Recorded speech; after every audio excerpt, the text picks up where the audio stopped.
Good evening, everyone. My name is Beth Hutton, and I am Vice President of the League of Women Voters of Lake County, and I have been hosting or moderating these events in Concord for probably 15 years now. So some of you look familiar to me, and I hope I look familiar to you. When we have local races, we make it our practice to have someone moderate who does not live in the community. So I'm a resident of Mentor. I have no skin in the game, if you will. And I just want everyone to have a good chance to present their information, to let you get to know them, and to make informed voter decisions. I want to thank the Concord Township Community Center for asking us to be here tonight and hosting the event, for Susie and Sean for all their work in setting it up. And I taught middle school for many years. I did not let my students be disrespectful to each other, and I expect the audience and the candidates to be respectful to each other as well. Now, if you are able, would you please join me and stand and say the Pledge of Allegiance? I pledge allegiance to the flag of the United States of America and to the republic for which it stands, one nation, under God, indivisible, with liberty and justice for all. I neglected to point out my timers, and since I live with one, I better introduce it. So my husband, Bruce Hutton, is one of our timers, and our member, Mary Ellen Fexer, is another timer. They will give the candidates a 30-second warning that their time is running out, and then when their time is up, they will raise the stop card. I'm not mean enough to make them stop in the middle of a sentence, but they can't go on for another paragraph. Okay? Okay, so without further ado, we will begin with a discussion of your levy issue, and Mr. McIntosh will present that. 3 minutes. Good evening, thank you. I would like to thank the League of Women Voters for putting on this very important forum. This year, Concord Township trustees had a very important decision, a very difficult decision to make, and that was how to secure funding for our safety services. All three of us sat down and took a look at the oath of office that we took and remembered that we are here to take care of, support, and keep Concord Township a safe community. So we made the decision, the difficult decision, and we know in these times of inflation, and particularly for our seniors, that rising costs, we did not take this lightly, but we're in a position we don't have much of a choice. So why do we need this funding? The funding stream is a single levy. It's called the Safety Service Levy, and that levy has been in place for the last 8 years. So our funding stream has not increased for 8 years. In that time, fire department call volume has increased 36%, and in the last decade, it has more than almost doubled at 46%. 35 to 40% of the time, our fire department is out on calls simultaneously. Our calls overlapping. That is a statistic that the chief generally gives us now in his monthly report, how often we are overlapping our calls. So you can see that we're utilizing all of our staff. Shifting on to law enforcement, since 2019 to 2021, Concord Township saw a 33% increase in what I consider violent crime. That's part 1 and part 2 crimes. Those are assaults, guns, drugs, the kind of stuff we don't want to have in our community. As a result, the Concord Township trustees worked with the Lake County Commissioners and joined them using a COPS grant, which they matched our hiring of deputies. So we've committed to paying for 2 deputies. The last couple of years, we've only been paying for 1, and at the end of next year, we'll need to pick up that cost. And we'll be paying over $1 million a year in contract for law enforcement. That's something the Concord's been paying for since around 2010. Presently, the Sheriff's Office responds to about 1,000 calls a month, and they're very busy here in Concord Township. You may not see them, but they're here. With respect to taxes in Concord Township still ranks in the bottom third of tax rate in property tax rate in all of Lake County. Of the townships on the east end here in Concord Township, the overall tax rate is one of the lowest. And when you take a look at funding for police and fire services, once again, even with the levy passing, Concord will be the So what does that mean? That means that you're getting a lot of value out of the Concord safety levy at this point. Concord trustees have been talking about this issue continually in our meetings, and most recently we had a stakeholder meeting on October 3rd. A recording of that meeting is available on the township website, and the material that was all presented in great detail is also available. In addition, the trustees were scheduling a second one on October 24th here at the community center at 7 p.m. So what happens if the levy fails? We will have to cut police and fire, and we can't afford to do with how busy our safety forces are. Thank you.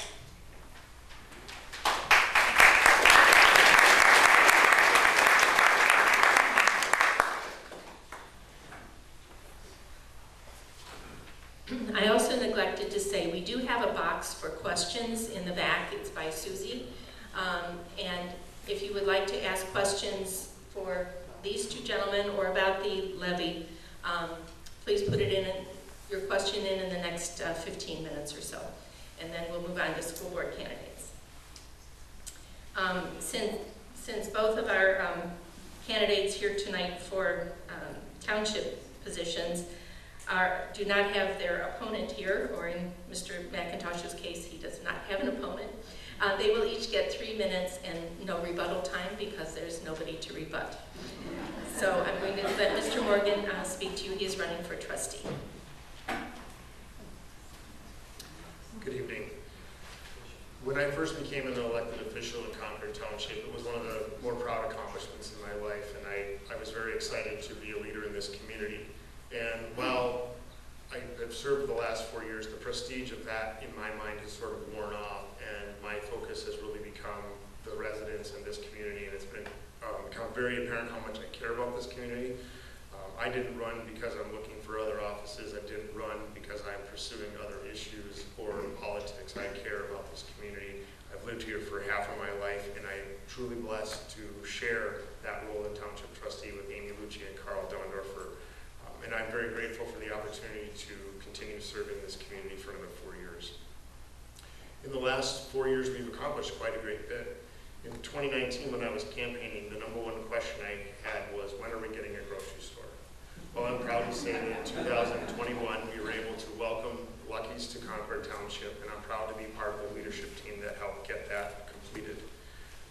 Most people probably don't realize, but in addition to getting 3 new trustees 4 years ago, the leadership team in Concord has also been fresh. Our administrator was relatively new. Our fire chief was new to his role. We've since hired a service director and a new rec director. So the leadership in Concord Township has really changed over a lot in the last 4 years. And we're very proud of the fact that we think township government is continued very much as it was, and that has not been a disruption. We made the difficult decision back in 2020 to pursue the fire station project, and we're proud to say that Fire Station 1, the fire department, will be moving in this month, and within the next month we'll be having an open house to share that accomplishment with the community. We've responded to an increase in crime by hiring more deputies, and we've shifted our fire department to a more full-time staffing, less dependent on part-time to create greater stability and better service to the community. I've been proud to be part of the economic development as a member of the JED board and as a trustee.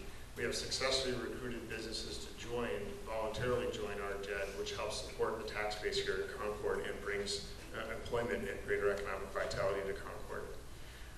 I attended the Ohio Township Association Leadership Academy and was invited or nominated by the Ohio Township Association to attend the OSU Glenn College of Public Affairs Public Leadership Academy in 2021 as well, and I've been working on being a stronger leader in Concord Township.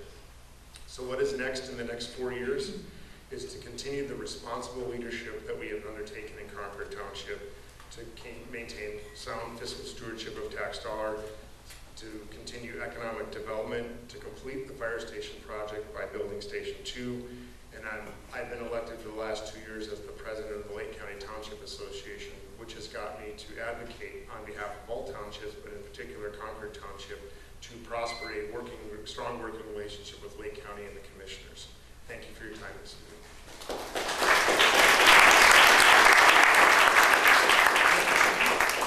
Now we will hear from our candidate for fiscal officer, Mr. Jim Technic.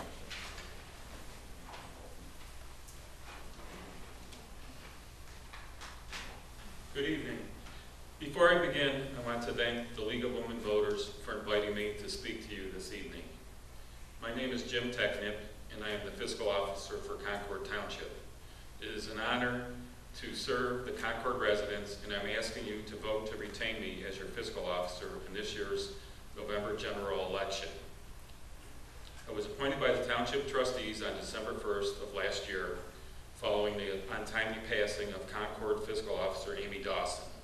My first major task was performing the year-end closing procedures within a very limited time frame. My second duty was, my second duty was assisting the administrator and department heads in preparing the 2023 annual budget.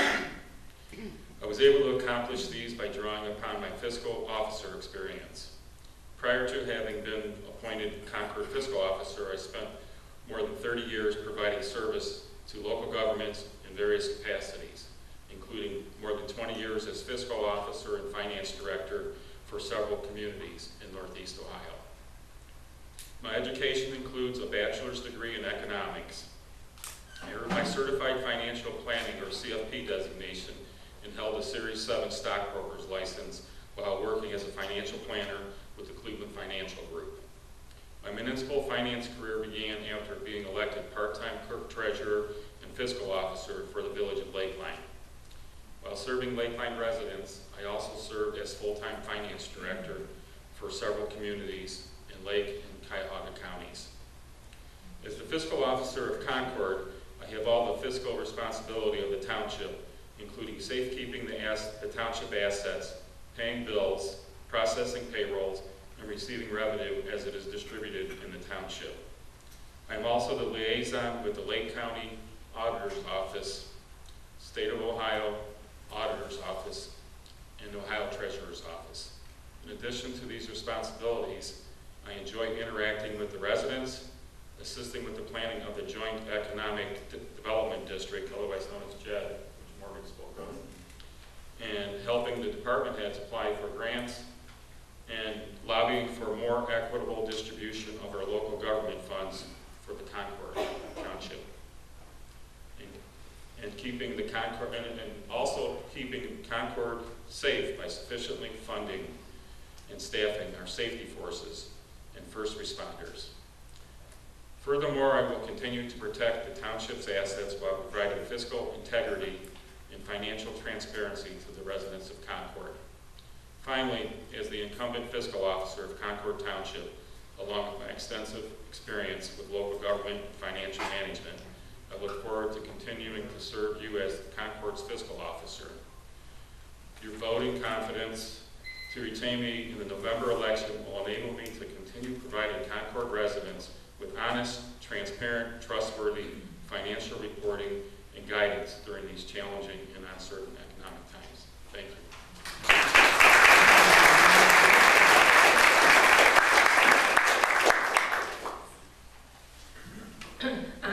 And I would like to remind you that Mr. Patriarca is also running for this position, and we wish him well. Are there any questions for these gentlemen, Susie? I didn't get a chance to turn my question. Can I ask a question? I tell you what, we will bring you a note card. I think it would be easier if I just asked it. If we let you do that, then it will become chaotic. I apologize, but you've got a card coming right now. They're all school board. Oh, they're all school board questions. Okay, so let me wait. We've had problems in the past with people in the audience who don't want to ask a question, they want to make a statement, so that's why we have gone to note cards.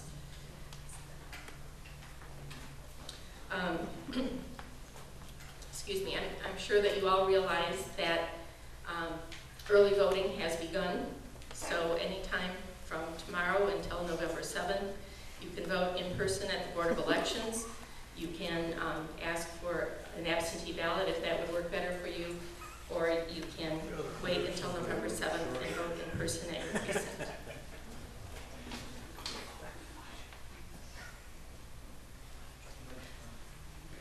I'm sorry. we will give, when the questions come forward, we will give the candidates 2 minutes to answer them. One question. One question. No.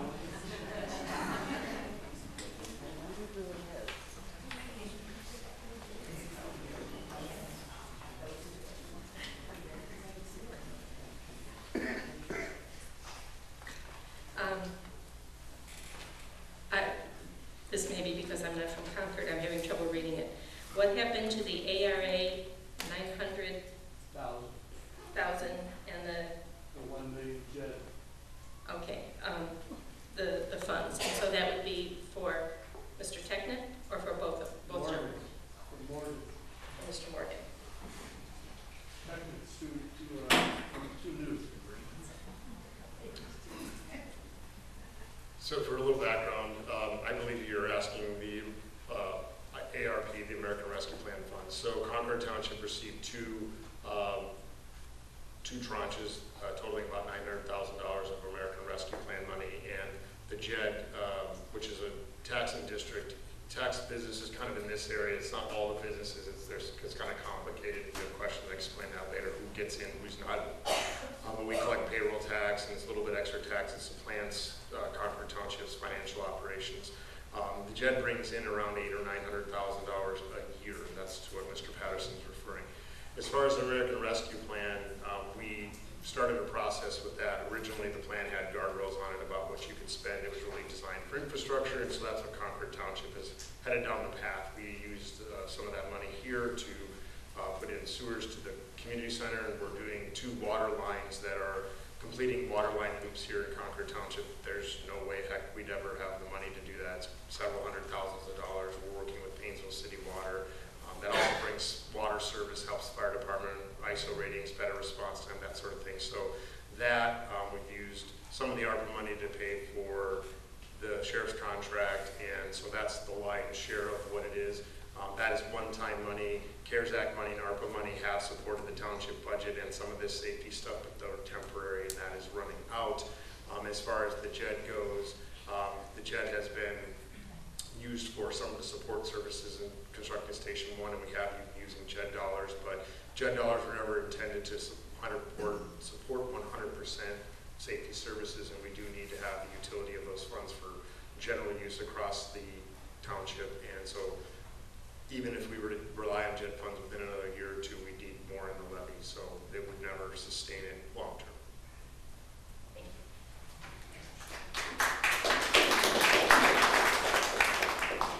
Since that was a financial question, would you like to add to that?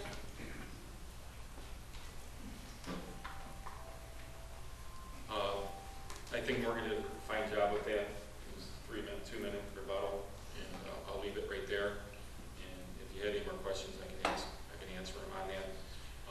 I'm new to the JED. I think it's a fantastic thing for Concord Township. It brings in, as Morgan said, revenues. It's taxes that are on payrolls and net profits on businesses. And it's the district just mostly west of 44, and it's a business district. And the tax collections that we bring in is 1.75% for the JED. Of that, the township gets about, I think it's 25% less minus 8% minus 3%.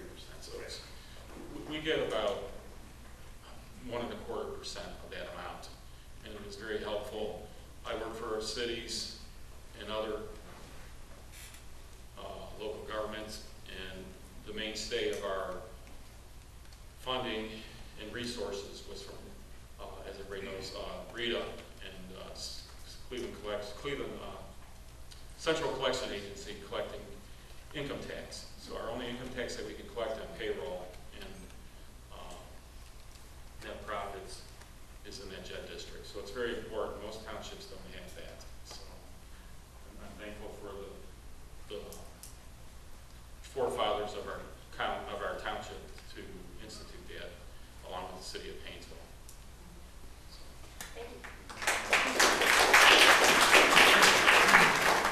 Another question for Mr. McIntosh. Please elaborate on what specifically we will receive from the Sheriff's Department patrolling Concord. We we already pay county tax for sheriff services, so what will the fire safety levy give us?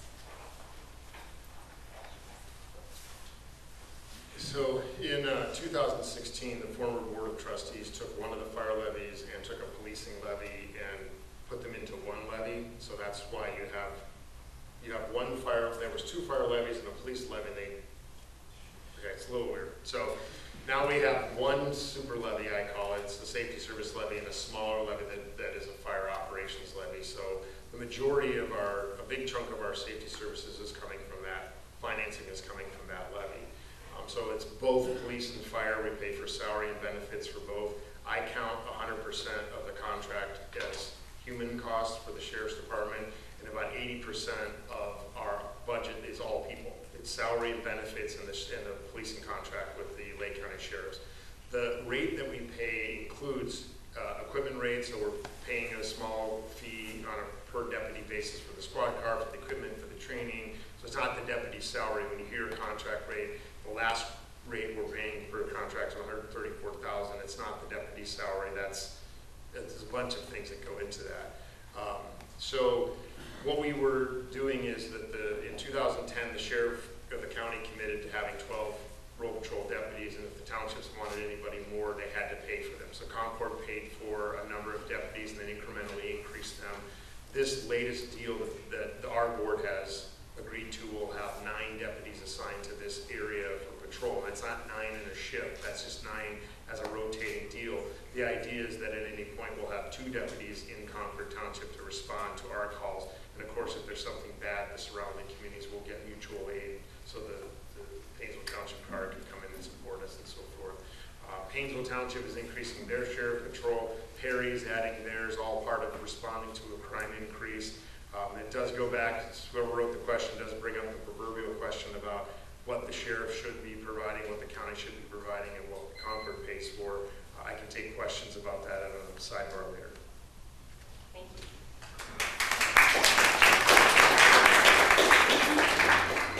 I know there have been further questions, but are they all for school board? Yes. Okay. So at this time, I'm going to dismiss these gentlemen and thank them very much for their participation. If you'd like, you can switch to those chairs or do as you will. And I will have the school board candidates come forward.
There are 4 candidates running for Riverside School Board, and you will be electing 2 of them on November 7th. Earlier in the evening, they drew for order of speaking, so our first speaker this evening will be Lori Priniski.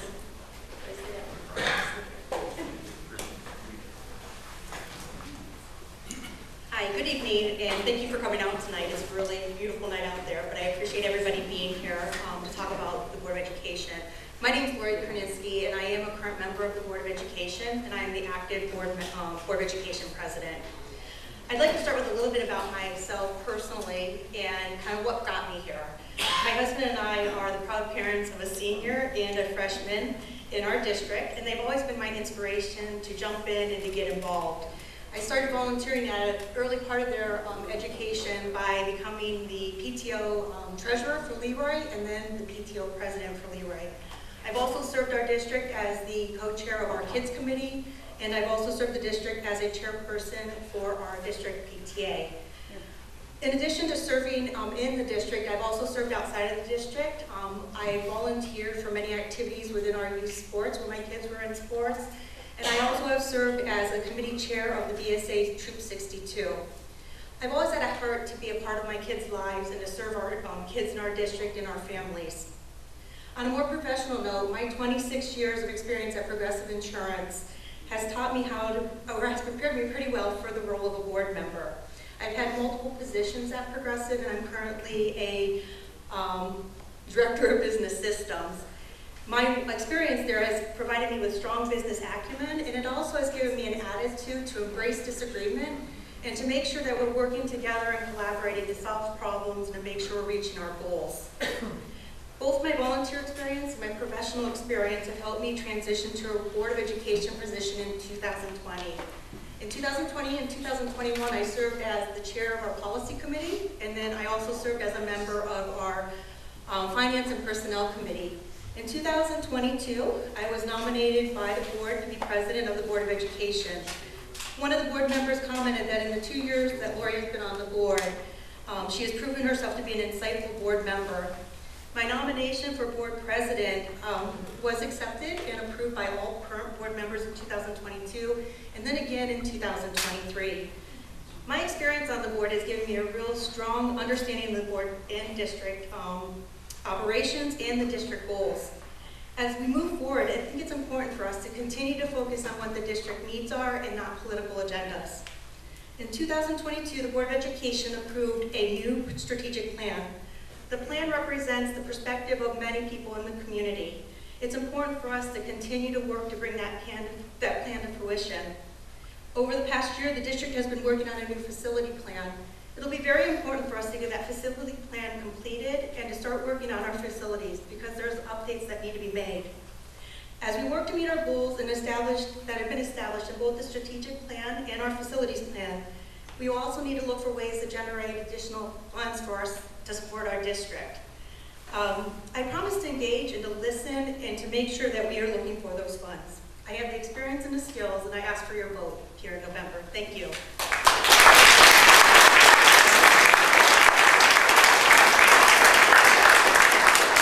Our second candidate for school board is Beverly Shaliro.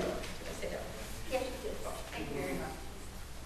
Good evening. I want to thank the League of Women Voters and really a great crowd. Thank you so much for coming out this evening. My name is Beverly Shaliro. I've lived in Concord for the last 29 years, and currently I own a small bookkeeping service. I'm also a licensed realtor, and I'm also an Ohio commissioned notary. Additionally, I work at the Richmond Heights Building Department, and I am Special Projects Coordinator.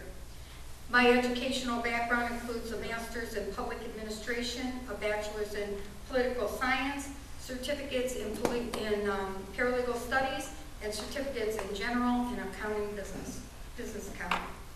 I have 3 children. 2 of them are home students in the Riverside district, and prior to that, they attended Catholic schools. The reason why I'm running is I'm running for school board to advocate for parents' rights to know about their children's academic needs, any health issues that arise at school, including emotional stress due to bullying or mental health issues, inappropriate material introduced to the students without parents' consent, especially at inappropriate age levels. Parents should have a right to be included in the curriculum, decisions for their children, and have the ability to opt out of courses that they find inappropriate. Parents have a right to know if their children are in a safe environment. Also, that's another reason why our resource officers are very important to our school district. As a school board member, I would promote high quality education, recruiting and retaining quality teachers, and will provide students with important foundational tools they need to manage their life now and in the future. I will work with the board to encourage teachers and administration to stay on task with academics, embracing reading, writing, and math skills. The proficiency scores in these 3 areas have continued to decline. American history, American government are two other areas that show academic scores, poor academic scores for Riverside. Our history is important, and students should be taught the facts, the good and the bad. I will work towards developing high student achievement goals for all students, addressing their unique needs and encouraging vocational and certified trades programs as an option to college, and will allow for quick entry to good paying jobs in the trades. Remembering that students are our next generation of our country's future. I will work with the teachers and the administration in these efforts. I will discourage theoretically divisive curriculum. Students are in the middle of these transgender and LGBT battles, social justice, equity, and diversity issues. We need to take them off of that, not saying that is what's going on at Riverside, but certainly would not want to see that, and we need to get them back onto the 1, 2, 3s, ABCs, reading, writing, and arithmetic training. Sorry that I couldn't finish the rest that I have to say, maybe later when we get questions, and I am asking for your vote. Thank you.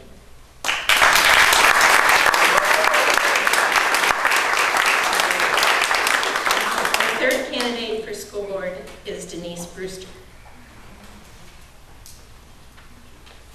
Good evening, everyone, and thank you to the League for this opportunity.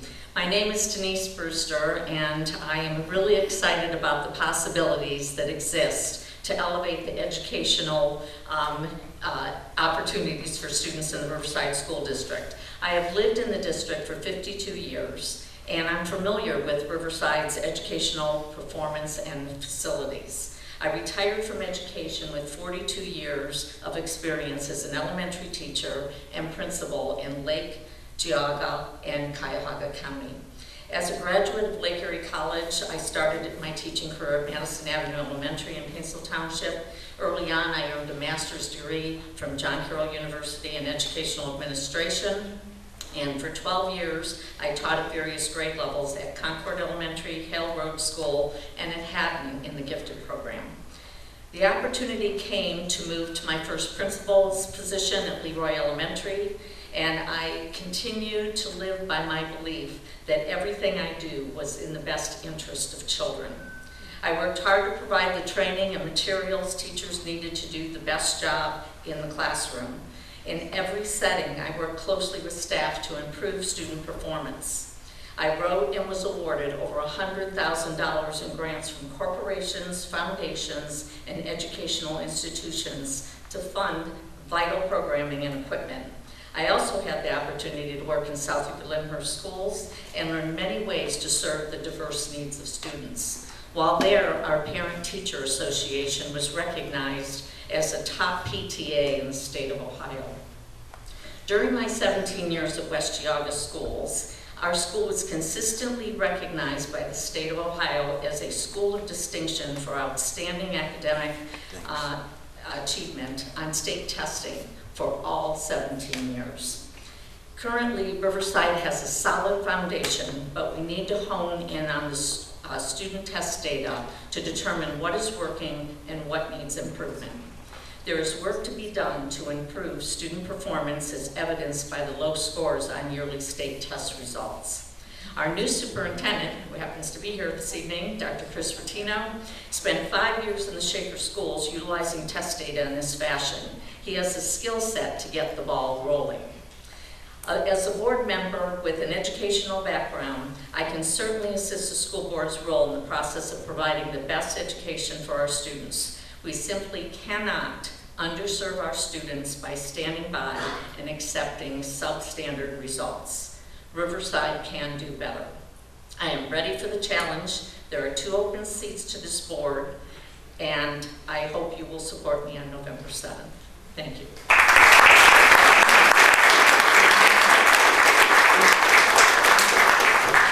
Our fourth candidate to speak for this position is Christian Weiss III.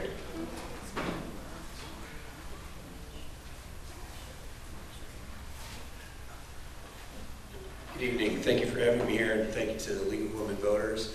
Glad to see so many people that I know here, including present board members, Dr. Rotino. My name is Christian Weiss, and I'm a candidate for Riverside School Board. My family moved to Leroy in 1978, and I attended John R. Williams and Riverside High School. I graduated in 1983. I currently live at 6000 Trask Road with my 3 sons, Benjamin, Alexander, and Eric. Ben is a senior at Riverside. He's also starting left guard. You'll see him playing number 57 on the football field. My next son is Alexander. He's a junior. He also plays football, mostly JV. When he gets lucky and the team gets far enough ahead, he gets some snaps on varsity as well. My youngest son, Eric, is a 7th grader at Lamuth. He also plays football. My 2 older boys are both Eagle Scouts, National Honor Society, 4.0 GPA students, and they both expect to matriculate to, Ben wants to go to Ohio State University and study architecture and engineering, and Alex is going to be seeking an appointment to the U.S. Military Academy at West Point. I owe that to a great deal, the fact that my sons are doing so well in school, to the excellent cadre of teachers, administrators, and board members that have been serving at Riverside for decades. Without their help, my sons would not be able to succeed, and I believe they're a testament to the fact that the school is doing well, and that those students that wish to excel have an opportunity to do so at Riverside. I'd like to continue that tradition by serving as one of your board members. Some of my credentials are, as I said, I graduated Riverside in 1983. I then went into the United States Army. I served in the 10th and 11th Special Forces groups, and also in the 3rd Ranger Battalion as an Airborne Ranger Infantryman. I then went back to Ohio State University, graduated with an engineering degree, and obtained a state license as a certified building inspector, so I'm qualified to inspect commercial, industrial, and residential properties. This is the key area where I expect my abilities to best serve the district, in that I have 37 years of experience managing construction projects at every level. I initially started a deck company while I was in college, which I franchised and later sold. I've owned a home building company and an industrial construction company. All 3 companies were successful. I've also worked for Lincoln Electric as a plant engineer. I've worked at Bechtel building coal-fired power plants, projects that ranged upwards of $3 billion. And I personally managed $750 million of the work. And it's in this area I feel I will be able to serve the board best with my experience in construction, the ability to bid, evaluate, and award contracts and manage those construction projects to completion, keeping them on time and on budget. Thank you.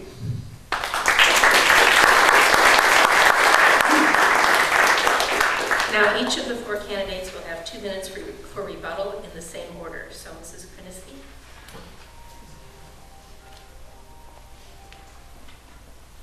Thank you. As I mentioned earlier, the district had approved a new strategic plan in 2022, and that strategic plan has 4 pillars that we've been focused on. The 4 pillars of it are safety, climate, wellness. The second pillar is advocacy, partnership, and engagement. The third pillar is fiscal sensibility, and the third is teaching and learning. Under each of those pillars, we've, or the administration, I should say, has created specific goals that we are hoping to meet, and we as a board are monitoring them meeting those goals. As mentioned, Dr. Attino brings a lot of background in looking at data and applying that data, and that'll be a great help, along with the administration and all the staff, to make sure we reach those goals. The reason I bring this up is because I want to make sure that people understand parents do have rights in our schools. I am a parent, I can ask questions just like anybody else in this district. They're more than welcome to come in and take a look at the curriculum. They're more than welcome to ask questions at every level, from the superintendent all the way down, or from the superintendent to the administration and the staff. So I just want to be very clear that those rights do exist today, and we can exercise those rights at any time. In addition, I just want to make sure we understand also that our scores are improving. We actually just did a review of our scores, and coming out of COVID, we had minimal learning loss. There is a great working session that you can review, and you can get a little bit more information on the data and understand what is going on in the district as far as our test scores. Be truly honest, test scores are not easy to interpret. There's a lot that goes into every single score. I think Dr. Attino, again, did a great job at explaining that. So please take advantage and make sure you take a look at that so you understand what is going on in the district. Thank you.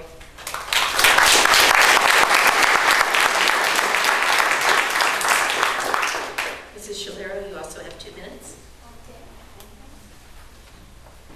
Just let me say something quickly about the parents' rights and whether or not the parents have a right to find out what's going on in the school or at Riverside.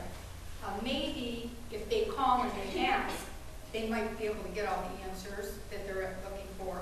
But that doesn't necessarily mean that if something's going on with the child at school, like the child getting bullied, or other mental things, some mental health issue things, or other things that are going on in the school. I've talked to a lot of parents. I've talked to other people in the community as well. There's things going on at Riverside that I think the parents should know about. And I doubt that the school is calling to tell the parents about it.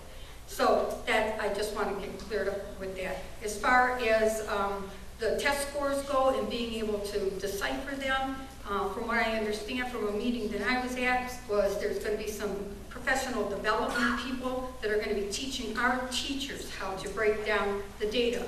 Well, I would think that they would know that already.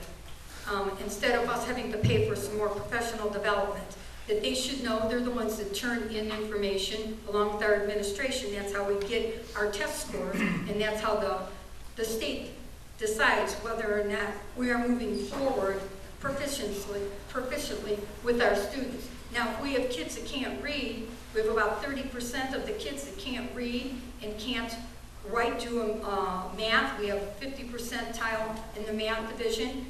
I think that that's a problem. So maybe they're not interpreting it right. Maybe they're not putting in the right information. But if they're not, they need to get the right information in there. The community needs to know why the kids aren't doing well in reading and math, the 2 main subjects that we need for everything else that goes on in our lives. Thank you.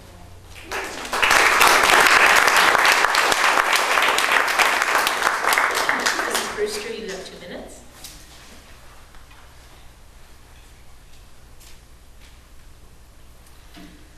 Okay, in a recent publication put up by the district, there were, a mention of test results not being the only indicator of school success.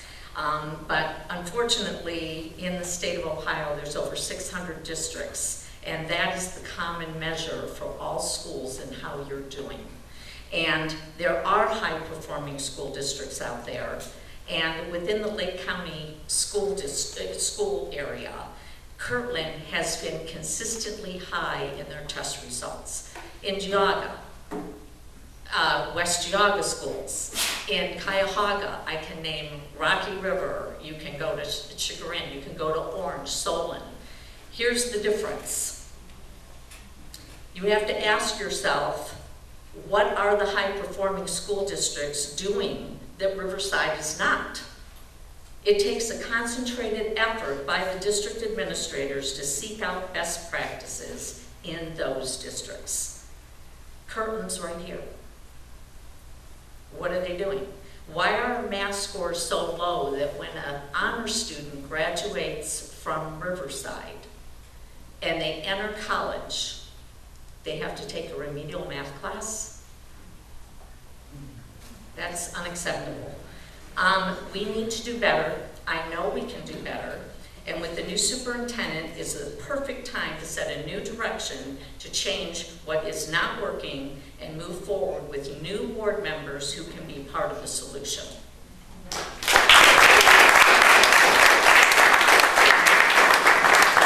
Weiss, you also have 2 minutes.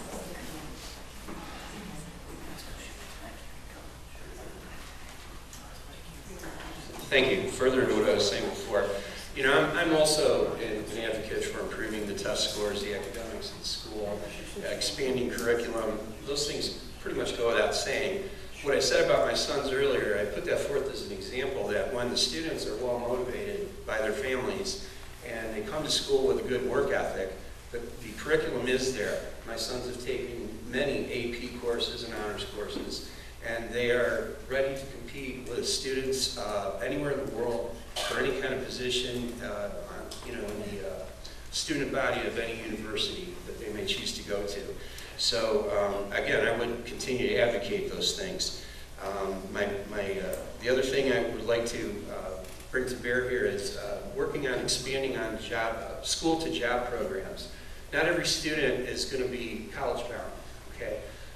We need good tradesmen in this country. We need good people who have manual skills. We have an excellent opportunity to expand on the already excellent programs that Auburn Career Center offers by doing a lot of our own school-to-job programs in-house. One example would be in the area of building maintenance. As I said, a key focus here for the district is going to be the money we need to spend on maintaining the school buildings. One thing I'd like to see is bringing about 20 to 40 students who are, we could train to be building professionals, building superintendents, repair, and so forth, and then graduate them into jobs in the local community. I know those are needed, okay? Again, I'm opposed to divisive curriculum in the school. As a board member, we are going to need to face the challenges of handling about a $66 million a year budget, which I believe I have the experience through my experience in industry and businesses to be an asset to the school district for. Thank you.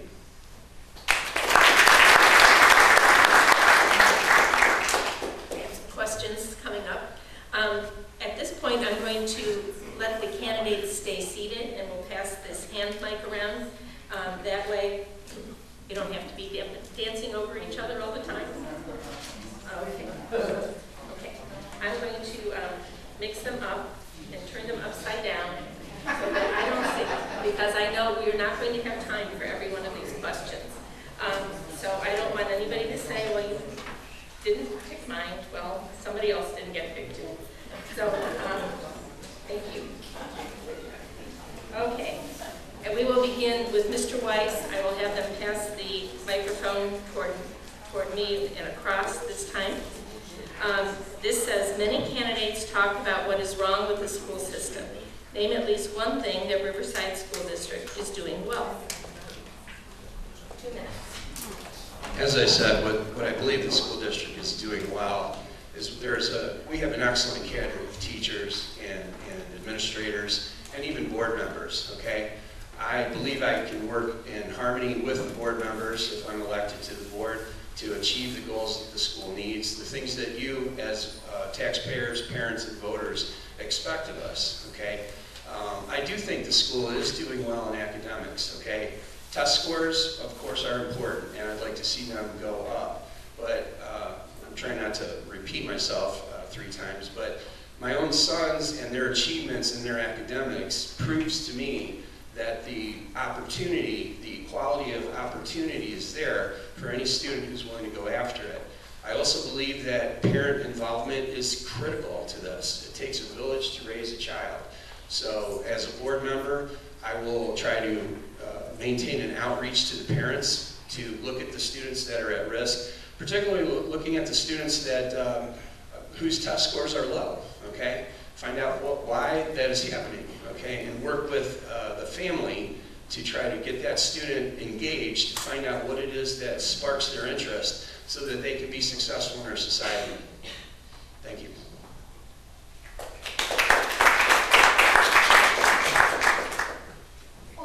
Okay, so each one of us get a chance. Okay, so very good.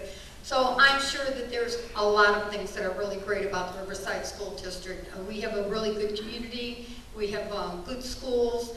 I'm mostly concerned with the academic end of it because I know if a child doesn't have self-esteem, if they don't have confidence in themselves, when they're with the rest of the school students and they're trying to keep up with them and maybe they didn't keep up with them, they cannot be continually pushed forward to another grade if they haven't mastered the grade below in order to keep moving forward. So we also have over at Riverside, we do have a chronic absentee problem. Personally, I think some of that may even come from the fact that a child maybe doesn't want to go to school if they cannot keep up with the others. But our school system does a lot of great things. We have a lot of great people that graduate from the Riverside School District and go on to wonderful jobs and doing wonderful things. We want to keep that up throughout the district as well and add to whatever we have to add to make sure that the students and their families are satisfied with the quality of education they have when they leave the school system.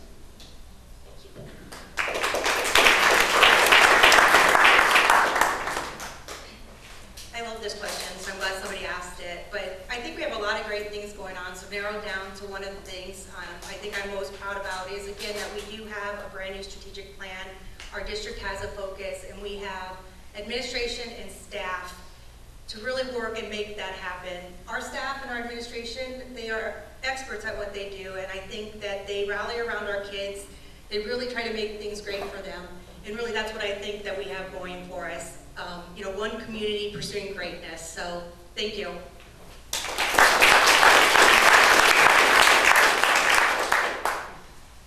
Okay, as far as what's wrong with the district, I have attended many events, of everything from football games to, you know, like the coffee with the superintendent, but I don't drink coffee at night, but I appreciate those meetings, seeing parents in the different buildings. One thing that I'm very enlightened to see is how much school spirit there is. And so I think that, as I said, we're perched to do a lot of good things, but our main business is academic achievement, teaching children, and I think we can do a better job in that arena. You know, I think that the teachers are invested. I think they work hard. I've worked with teachers over 26 years as an elementary principal in different districts, and I know that they will do everything they can to yield the best results for kids. Very few don't try to do that, but I feel they have to focus on the right things, and it starts with an assessment of the data, and where are we not doing a good job, and where do we need to spend our time, and teacher training, and making sure that they have the tools they need in order to make our children as educated as possible, and that they're not taking remedial courses in college. Thank you. Thank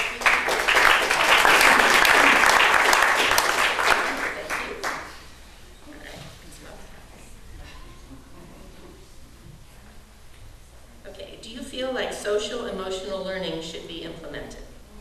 We'll go this way this time. Okay. So starting with me, right? Yes. Okay. Well, I do feel, because when I started teaching at Haddon in that gifted program, you know, there were a lot of other social emotional needs associated with those children, and but all children have social emotional needs. But there is a certain amount that you want to do to help the children. There are, I remember parents being upset about, you know, how they manage their children at home, but we worked really hard to create independence with the children, and that they could be very responsible adults. So I'm fine on that, but where it goes too far sometimes is that there's political agendas. And for 42 years, all I've been for is promoting academic success. And I think that Riverside students deserve that same opportunity. And we can't divert our attention away from teaching our children the basics, or everyone fails. So proficiency in reading and math is not political. You have to watch the lines you cross, but I do feel that there needs to be opportunities for, you know, the concerns of mental health issues with children. I'm glad to see that there's SROs, which are student resource officers in the schools, and this is going to help increase communication so we don't have tragedies in our school. Thank you.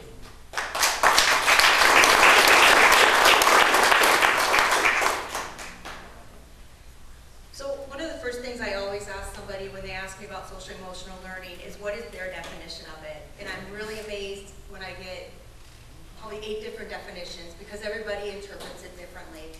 So I'll say that social emotional learning, when I look at it, is the opportunity for us to take a student that's come into the classroom and they're having some other kind of difficulty with focusing and beginning to learn for the day. We have a perfect example recently in our district where a group of kids were getting on the bus where there was a SWAT team at that bus stop. And they get on the bus, they put them on the bus, they go to school, and those kids are not in the mental state when they get into that schoolroom to start learning. So we have provided our teachers with tools that have been labeled social emotional learning, and I'll loosely say labeled because, again, they're tools that will help help us get our students focused on what we're going to accomplish for the day and begin their learning activities. These tools that we provided the teachers, and I'm in favor for, they have helped us and throughout the district. We have our Parkside teachers who claim that they have improved their test scores because, again, we're taking the students, we're helping them get focused, and we're helping them begin learning. I do agree that political agendas don't belong in the social emotional learning realm, and we need to make sure that we keep those separate. But at the same point, there are benefits to us taking a step back and making sure the kids are ready to learn for the day.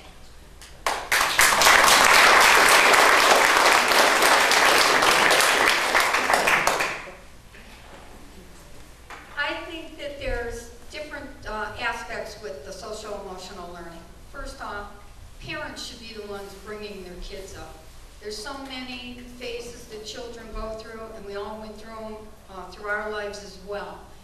I think that the parents need to collaborate with the schools, and if there is some type of social emotional problem that the child is having, and if we want to continue on focusing with the academic part of it, I think maybe the school should talk with the parents and get together with the child. Other than that, once they found, maybe had a conversation, it's up to the parents to move forward with their children. It's up to the parents to bring their children up. I don't agree that the school should be bringing up the children and dealing with some of the emotional issues that they have and some of the issues that we've all been reading about every single day. So my thing is teach the kids academically so that they can move forward in life, they can feel good about themselves, because they'll have confidence if they're concentrating on the academics and not on all the social emotional issues that are being faced, or they're being faced with in some of the schools.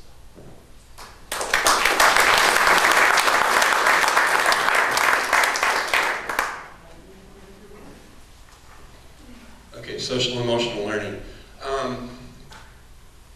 Let me back up to critical race theory, because that's the thing that people seem to have so much concern about. I'm a Christian man, I'm a conservative man. I would be opposed to any curriculums or any programming that would divide our students along racial lines, ethnic lines, religious lines, anything like that. And I would do everything in my power as a board member to prevent that from coming into the district or staying in the district.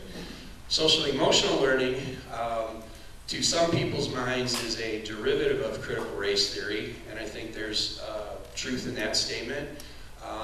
And I know that the school board did pay $125,000 to purchase the training materials to train our teachers in that program, and that programming has been done. So knowing that, I actually went and tried to learn more about what is the school board doing, what is the school district doing with that. I had a meeting where I met with Bill Mayer and Chris Basich. At the time, Bill was the principal of Riverside, and Chris was the vice principal. We had a lengthy meeting, and they convinced me that how the school district is implementing the social emotional learning is very much how Lori Krasinski has said, and that you have to find out what's going on in a kid's life. Did he get beat before he got on the school bus? Did he get fed? Okay, did he get any sleep?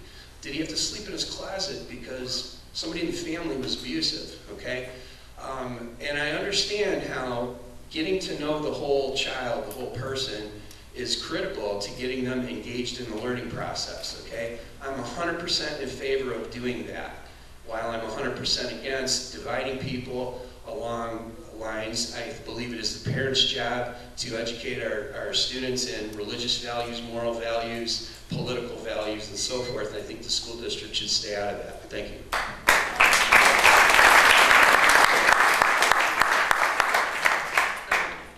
I almost hesitate to ask this, but I will. And it's just, candidates, would you please disclose if you have any criminal convictions? So I will. Serious.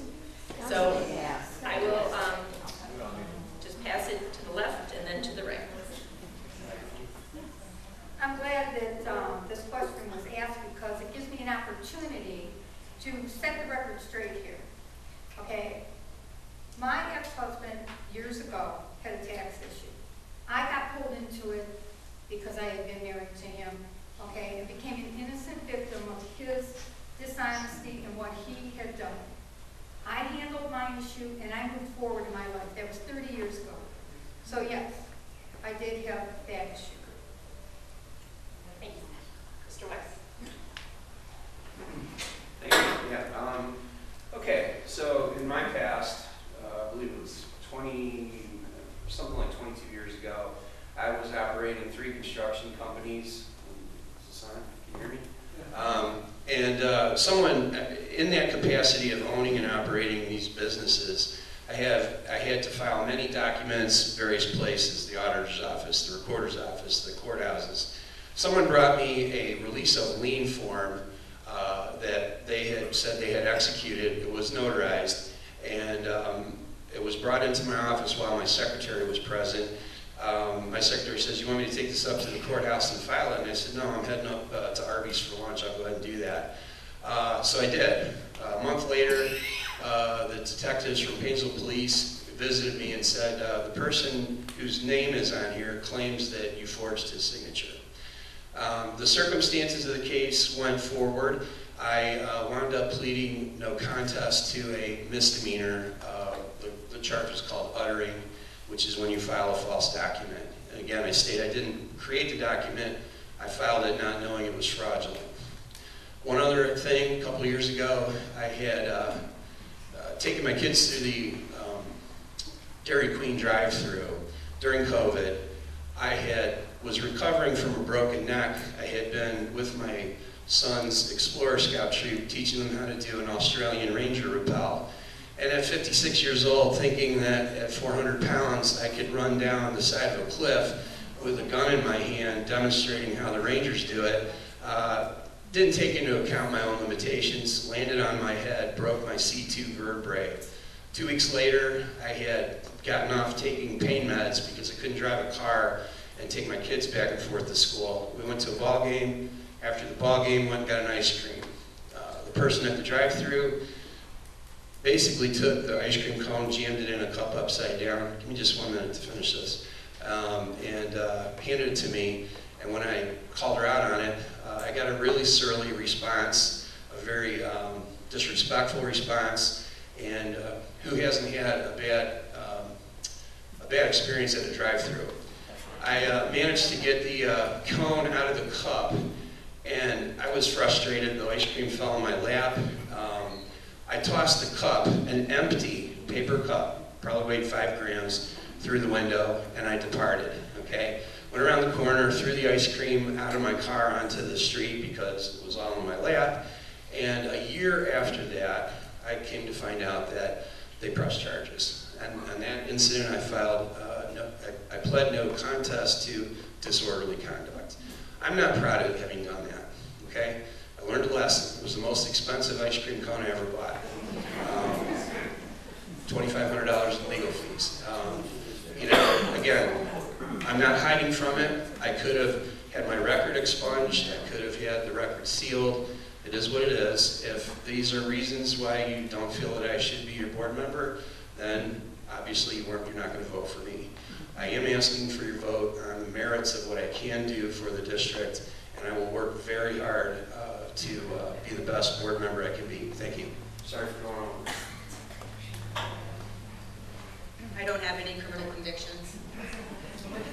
And I don't have any criminal convictions. However, I am guilty of being a chocoholic, especially dark chocolate.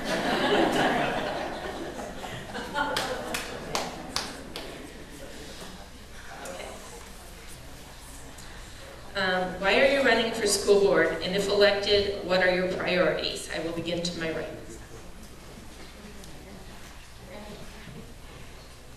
All right. If elected to the school board, my primary purpose is to promote academic excellence and raise student achievement. I think it's critical to maintain a focus on the basics while meeting the individual needs of each student. Improving the district's facilities is high on my list with current district funding, while being fiscally responsible to our taxpayers. Currently, we're in the process of getting the results back from a study that was commissioned by the board so that we could prioritize the needs of our older buildings in the district. There are 4 of them. And we do collect $2.5 million in permanent improvement money every year, and that money right now has been accumulated to about $10 million for district needs. These funds can also be, because they're guaranteed, they can be borrowed against or leveraged for about $25 million. And so the district, you know, has received grant money to improve some of the security at the entrances. They're going to be putting in some new ones at the older buildings, and that's great for safety. But coming up, the new board that is elected is going to be making a lot of critical decisions and about what's needed in these buildings, and money is going to be spent on improvements to benefit the students and staff.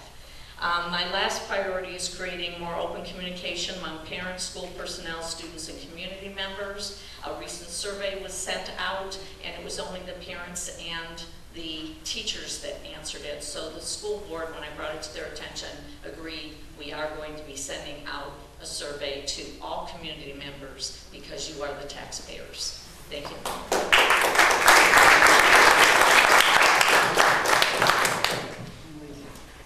So I started to kind of hit on the goals that I have as I would go into a second term. And one of the first goals, again, is to continue moving forward with our strategic plan. And since in that strategic plan there are goals carved out around safety, climate, and wellness, also advocacy, partnerships, and engagement, fiscal sensibility, and also teaching and learning. There are very specific goals. So a lot of the things that have been mentioned, we are working on, we are focused on, and we are trying to make improvements.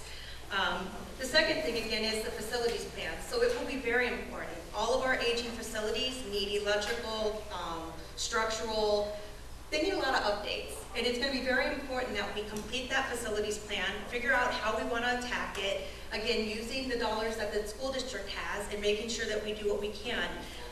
I know there's been a guarantee for some people that there'll be no more levies, and I wish I could sit here and make that guarantee. Unfortunately, we're never sure what the federal and state government is going to provide to the school. So we will continue to spend money wisely and figure out how we can accomplish our goals, and also look for other opportunities. So what other opportunities are there for us to accomplish those goals? Our district administration right now, they continuously look for grants.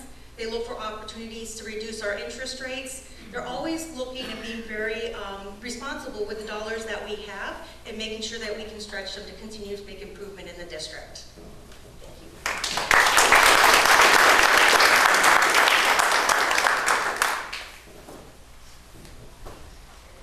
So my goals again, okay, I've spoken about them already, is making sure that the parents can communicate properly with the school district and also with the teachers, making sure that the academics for the kids are in place and that they are learning what they need to learn.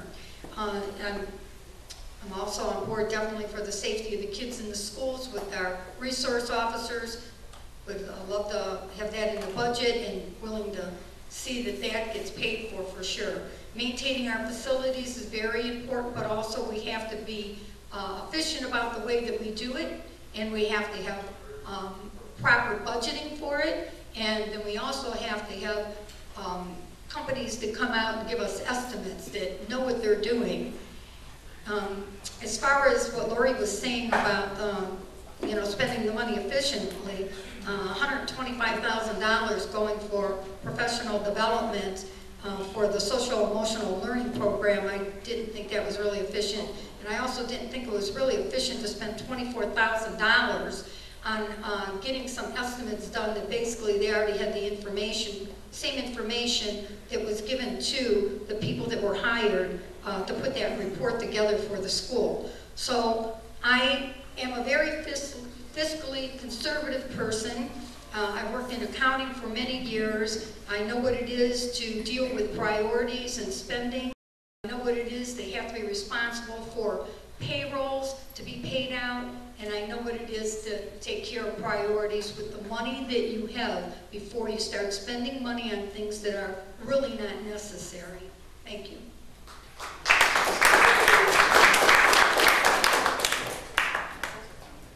So, really the main reason I'm running for school board is my expertise in the construction field. Lori talked about, we have a master plan. This is the master plan, okay? It's 833 pages. I've read all 833 pages of this document, and I understand it. I'm the guy who was against the levy last year and put up all these signs that said, vote no, issue 1. That's me, okay?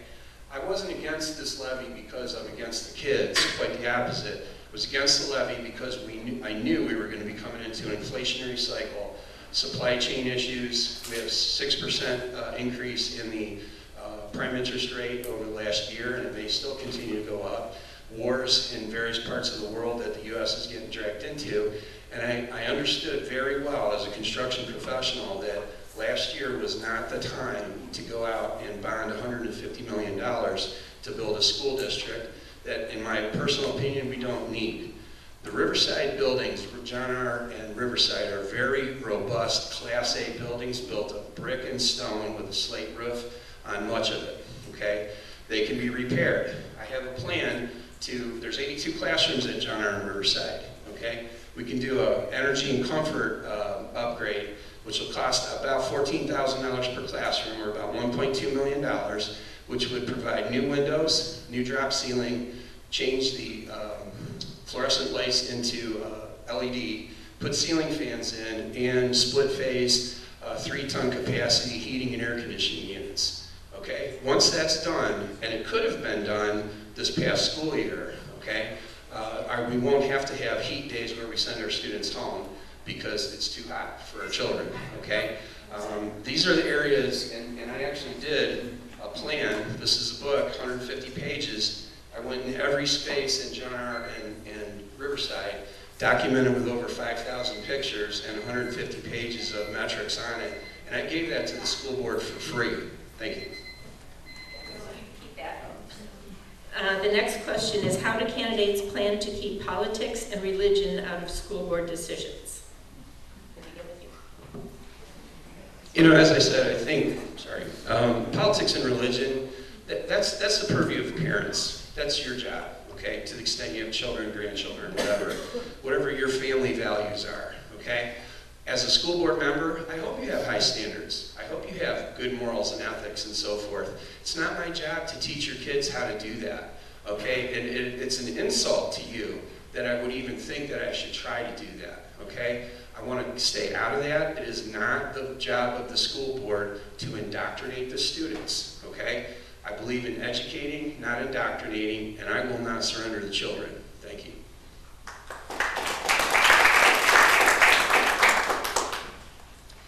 I'm not interested in introducing any religion to any board member, to the administration, or to any student in the school, or any of my political views, and I don't expect that there should be anybody else in the school doing that with the students either, and that includes the teachers, school board, and the rest of the administration. What I'm interested in is academics, period.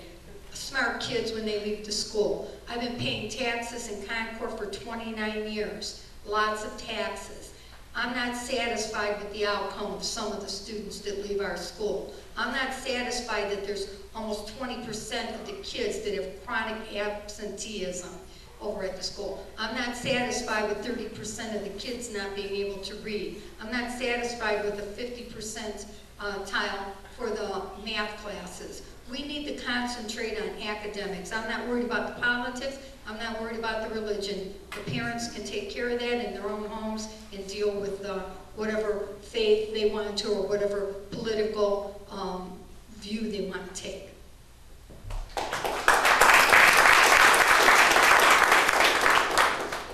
So whenever I sit at the board table and I make decisions based on the decisions that we need to make at that table, I'm always looking at what do the students need first to receive a quality education. And I look at all students. I'm not looking at any students, I'm just looking at all students. I'm making sure that we're representing all of them. So I try to take my personal views and any political views that come to the table out of the equation. I also try to speak to parents and understand where they're coming from. And I try to make sure that when I am talking to parents, talking to the teachers, talking to the administration, that we're considering all parameters. Because again, we are a public school district and we owe to educate all students. We should not impose any of our thoughts from one side or the other on our students. We are there to educate them and make sure that we are, again, providing that quality education.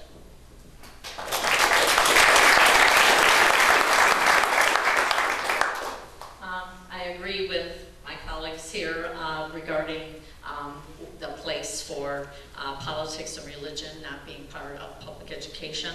I did provide, when I was at West Geauga, there was a group that wanted to pray around the flagpole, and we gave that opportunity to them. That's something that didn't affect anyone. Of course, you know, you always have, there were Jehovah's Witnesses that didn't want their children to participate in, you know, classroom parties. And so we provided alternative programming for them so that they, you know, didn't have to leave the school building. So you have to be sensitive to, you know, what their current concerns are, whether it's parents or students or whatever. But, you know, we have enough to do to educate our children. And as a school board member, you represent all the students, all the staff, and all the parents, and the entire community. So you have to be a good listener, and you have to understand what the issues are and try to come to some resolution. But certainly, our primary purpose is educating the children.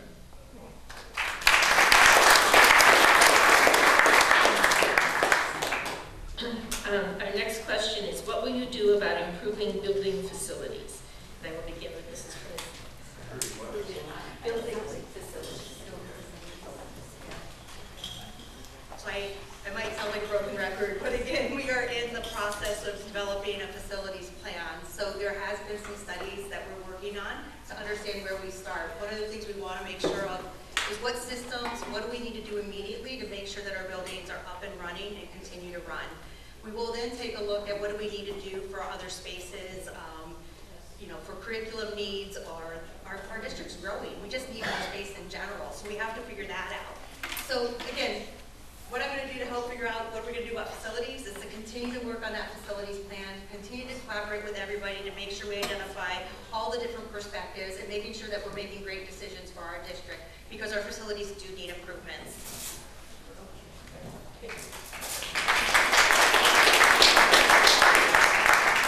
Stand for a minute. As far as the facilities, I attended a coffee night with the superintendent at Buckeye Elementary School lately. And prior to that, I had been to Riverview, which is one of the new elementary schools. So vast difference in the facilities. You would expect that. But, you know, I guess I wasn't prepared to hear just how disheartened the staff is working in a facility that was meant to have 2 classes per grade level. And if there's 3 classes per grade level, students are in the hallway to get enrichment. There isn't enough space. The district has gotten some portable classrooms. We're still waiting for one to come. That's going to come to provide some of that space issue for second semester. But, you know, since the levy failed, or bond issue, we have not really done a whole lot to help with this. I feel that if I was there, there would have been some short-term fixes or something to alleviate some of these issues. Because when it comes down to teachers and students, day in, day out, we've got to do a better job.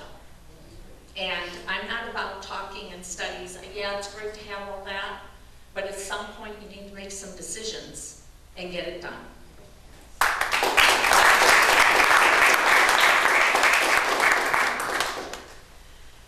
Well, the main thing is we gotta spend our money very wisely. There are some things that I've looked at that I think would be an interesting thing to do. And, we have that ranch house that's next door to Riverside campus.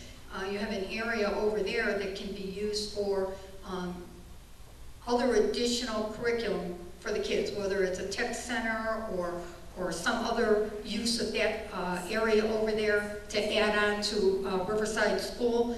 And we need to explore the other schools, what needs to be done, what type of renovations need to be done. And as far as how we're going to pay for some of this, our taxes are going to be going up. Our values are going up. our tax money is going to be going up, which means the school's going to be getting more money. So hopefully it can cover some of these issues that we're talking about as far as the facilities and maintaining them. And of course they need to be maintained. The kids need to be safe when they're in the school buildings, along with the teachers and all of the staff. So my thing is that I just think we need to take a good look at everything. Get good prospects for what we're going to be doing and spend our money wisely. Take care of the priorities first.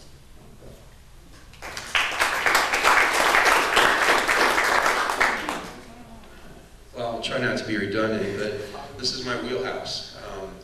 I actually started in construction. My father owned a roof truss, pre-engineered roof truss company, and I've been building trusses since I was about 8 years old, doing ironworking, building warehouses with my dad when I was a teenager.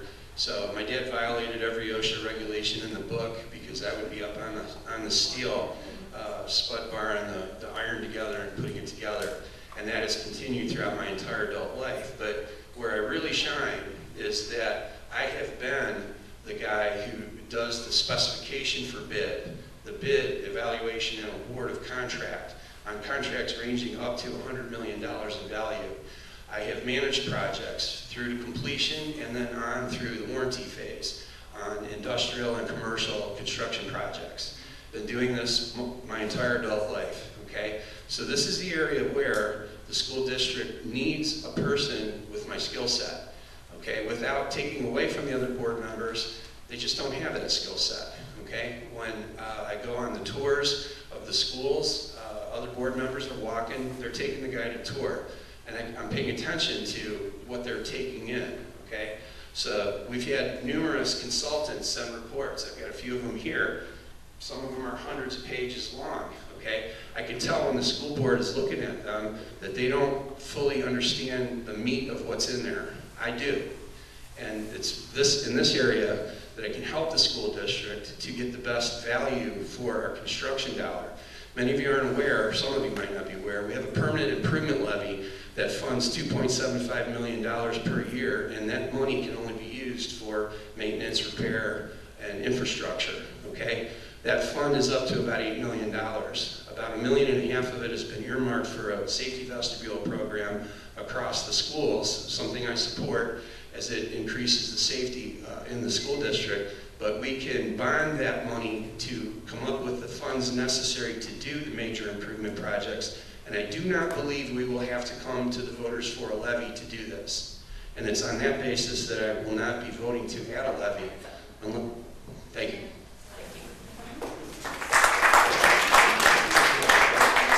Okay, I'm looking at the clock, and it's 8:25, and it takes approximately 8 minutes to answer a question.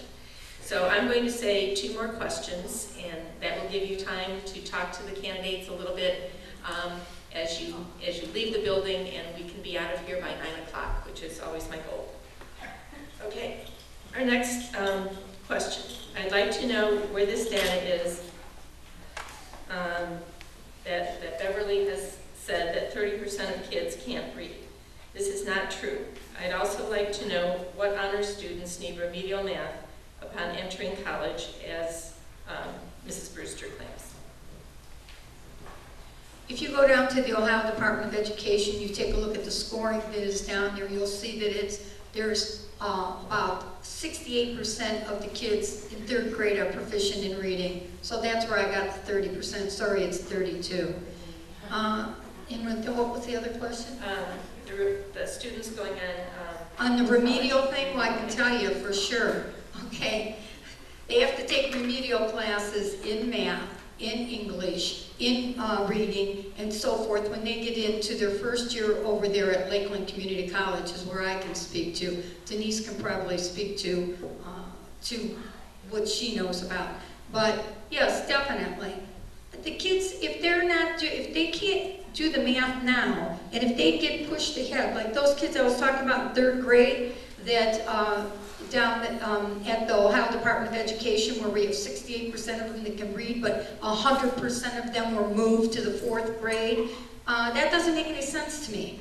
Like, why would you move a child into another grade Keep them, if they've done good in some of the other subjects, great, move them on to the 4th grade in those subjects. But if they have not done well in math and they have not done well in reading, okay, don't move them to the 4th grade. Keep them where you need them until they're proficient enough in that grade level to move forward to the following grade level. And this might be the reason why once they get up into the first year of college, they don't have all the building blocks and concepts that they need in order to get through the first year. So they already know that at Lakeland. That's why the class is set up over there. So I can't speak to another college, but I can speak to Lakeland.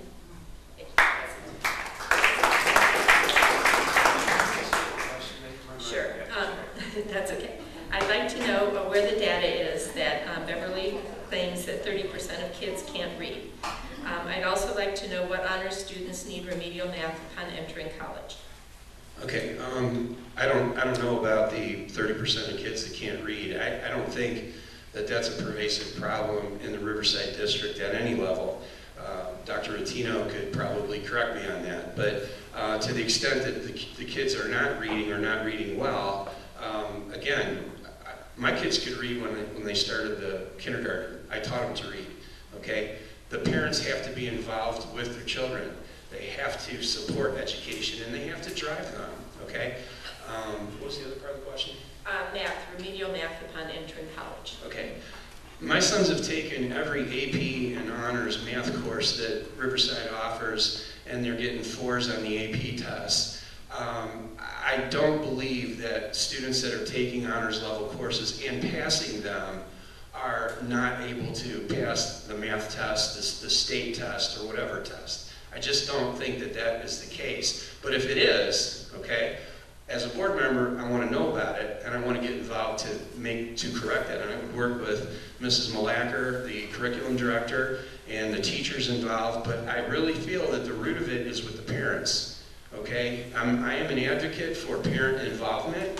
When I come to a parent-teacher conference, I sit down and have my pleasantries with the teacher, and then I say, okay, here's what I feel is my responsibility as a parent with regard to my son in your class. My son will come to school well-fed, well-dressed, prepared to engage in the educational process. And by the way, here's my business card. Please put my phone number in your phone. And if my son gets out of line with you, just punch my name up and hold it up in the classroom and tell him, do I need to call your father? Okay? Because I guarantee you that behavior will not manifest itself on the next class period, okay? And that's the ideology I take as a parent.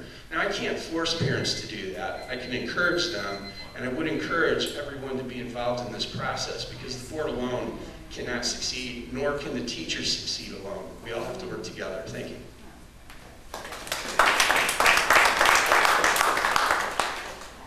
So I can't comment on where the numbers came from, but I do want to clarify something. The kids that are in 3rd grade, 3rd and 4th grade, they started kindergarten on Zoom. So if you think about that, they were not in a classroom, they did not have the engagement, they did not have circle time where they read, they did not have their individual time to go and read. That was a very chaotic time, and I don't know if anybody in this room can imagine starting kindergarten on Zoom. I know I can't. We're supposed to be at school having fun and working together and playing and learning our ABCs, right? We know that the district did lose some of our reading of comprehension while those kids started on Zoom, and there are plans to make sure we get those kids caught up. We know that.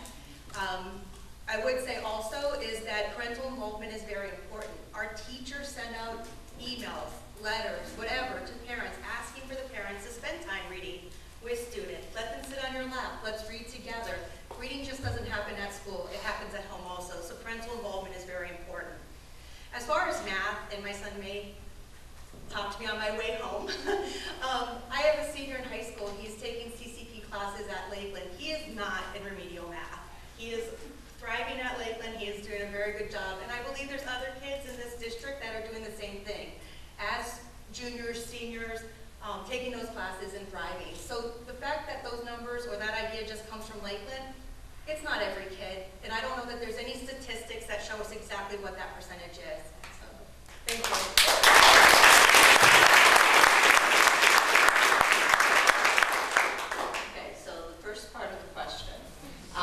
About the test scores. Yes. basically our math scores are so low that even if we brought them up 20%, we still are not where we need to be. So we have a lot of ground to make up. And part of that, in talking to a retired superintendent whose children went to the Riverside District, he said that that's something the state is going to turn their attention to because they know that there are deficits in a lot of the schools in the area of math in particular. I think we've done a lot more in reading to bring kids forward. It makes a difference also when children move from district to district, or we had COVID, that, you know, children lose ground. And so, you know, if you could possibly be in a situation where maybe you were doing okay in this school district, and then you move to this school district and you aren't where you need to be. But we take in the children and we have to teach them from where they are and move them up. And reading is very similar to that, in that, you know, guided reading started where, you know, children are reading at a certain level, and then you keep moving them through the levels. And I always liken it to potty training. Not everybody potty trains at the same time. Well, not everybody reads at the same time, but you keep working on that. To get to the other part of the question, I have worked as a supervisor of student teachers at John Carroll. I have been involved with Lakeland.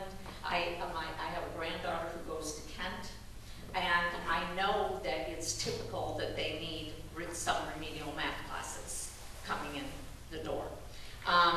Unfortunately, I had to experience that when my National Honor Society granddaughter at Riverside, graduated 2 years ago, hit Kent and had to take a remedial math class. Actually, this is Bruce Jewell.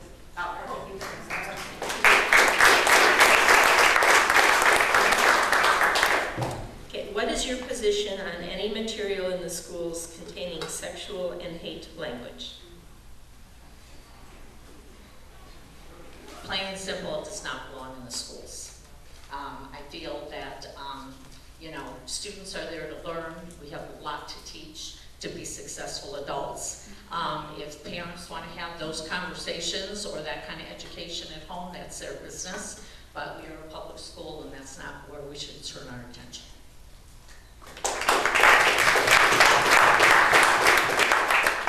So when I hear a statement like that again, I go back to labels, and I guess what I would need to understand is what is sexual and hate language, because again, I think if we ask, there would be different interpretations of that based on your beliefs at home.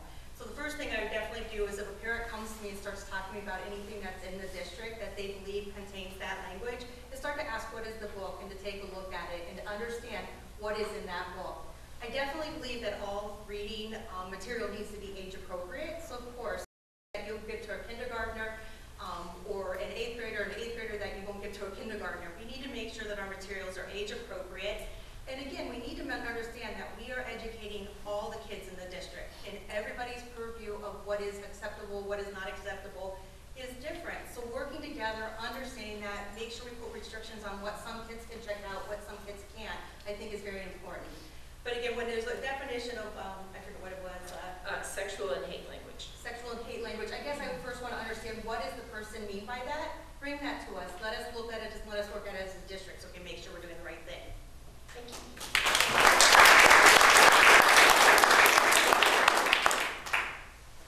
I just want to go back for 1 second, and then I'll get onto this. Some of the parents cannot help their kids with schoolwork because of the new math way that they have, and I've heard this from lots and lots of parents. So we can't stick everything on the parents. Okay, the school needs to help the parents help the children. With the sexual explicit material, there are books out there that we've been told, and I've seen material from it, and they talked about this over at the Mentor school system as well. Some of this stuff is really graphic. So when Lori says that we'll bring it to us, let us take a look at it. Believe me, I saw something. I read something. If you don't think that that is sexually explicit material that does not belong in our schools, especially in the age inappropriate levels, I don't know what to tell anybody from there, because it should not be in our schools. And everybody who accuses people of banning books, it's called vetting the books. If somebody wants to read that to their child at home, or if it's in the higher grades, then that's different. But in the elementary schools, okay, and in the lower grades, this type of material does not belong in the schools. And I also think that happens to be an issue for parents and a decision for parents as well. They should be allowed to opt their children out of reading any material that they think is inappropriate. And so I think that was it about the question, right? Yes. So I think I answered that. Thank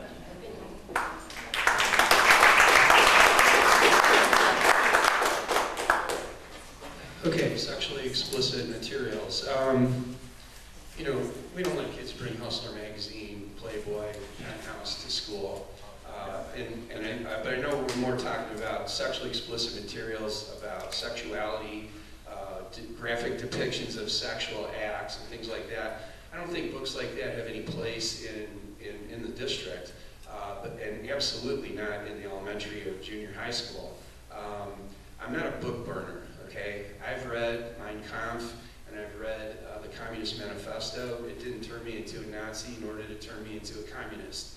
Quite the opposite. I realized how crazy those people were that wrote those books. But, you know, again, in the elementary schools, the junior high schools and such, no, okay? Textbooks that depict health-related classes, because we do have a sex education component. I believe that's, is that 7th grade, Dr. Attino? 8th grade, somewhere in there? Kids take health, right? They learn about the reproductive cycle. You know, and if it's a book like I learned on 40 years ago, I wouldn't have a problem with it. But you're talking about a specific class that's age appropriate and necessary, because the kids are in puberty by the time they're taught this, okay? You know, as far as the practices in the home, the beliefs in the home, the sexuality in the home, it should stay in the home. When you come to the school, everybody should be there to learn. We're not there to address our prurient interests in sexuality. We're there to learn something, okay? And so I would want to, you know, tell that even the heterosexual kids, you know, the public displays of affection, they're not appropriate in school, okay? So I know I went a little further than the books and all that, but, you know, like I said, we have to have, you know, common sense here, okay? 4 or 5 years ago, we wouldn't be having this discussion, I imagine. But I take a common sense approach to things, and I believe that, you know, parents instruct their children in what their beliefs are in those regards, and not the school boards or the school district. Thank you.